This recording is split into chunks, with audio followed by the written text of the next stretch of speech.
കോതമംഗലം രൂപതയുടെ കീഴിൽ പ്രവർത്തിക്കുന്ന ഉന്നത വിദ്യാഭ്യാസ സ്ഥാപനം Vishwajyothi engineering college Vazhakulam. Silver ജൂബിലിയുടെ നിറവിൽ അക്കാദമിക് മികവിന്റെ 25 വർഷങ്ങൾ പിന്നിടുന്ന വിശ്വജ്യോതിയോടൊപ്പം നിങ്ങളുടെ ഭാവി സുരക്ഷിതമാക്കൂ.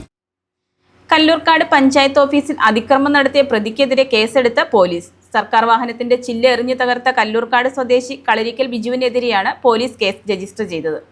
കല്ലൂർക്കാട് പഞ്ചായത്ത് ഓഫീസ് കോമ്പൗണ്ടിൽ അതിക്രമിച്ചു കയറി സർക്കാർ വാഹനത്തിന്റെ ചില്ലെറിഞ്ഞു തകർക്കുകയും ജീവനക്കാരെ അസഭ്യം പറയുകയും ചെയ്ത സംഭവത്തിൽ കേസെടുത്ത് കല്ലൂർക്കാട് പോലീസ്.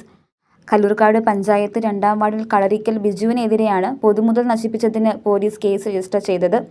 വ്യാഴാഴ്ച രാവിലെ 7ഓടെ പഞ്ചായത്ത് ഓഫീസ് കോമ്പൗണ്ടിലെ കാർപോർച്ചിൽ പാർക്ക് ചെയ്തിരുന്ന വാഹനം പ്രതി കല്ലുകൊണ്ട് എറിഞ്ഞു തകർക്കുകയായിരുന്നു. ആക്രമണം തടയാൻ ശ്രമിച്ച വാഹനത്തിന്റെ ഡ്രൈവറെയും ഓഫീസ് ക്ലർക്കിനെയും പ്രതി അസഭ്യം പറയുകയും മാനസികമായി വിഷമിപ്പിക്കുകയും ചെയ്തതായും പരാതിയിൽ പറയുന്നു. Kallurkad panchayat assistant secretary CV ശ്രീകുമാറിന്റെ മൊഴിയുടെ അടിസ്ഥാനത്തിലാണ് പോലീസ് നടപടി. ആക്രമണത്തിൽ പോലീസ് അന്വേഷണം ആരംഭിച്ചു. News desk Muvattupuzha news.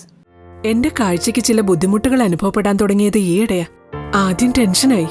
മകളാ പറഞ്ഞത് അഹല്യയിൽ പോകാൻ. അഹല്യയ്ക്ക് 30 വർഷത്തെ പാരമ്പര്യവും വിശ്വസ്തതയുമുണ്ട്.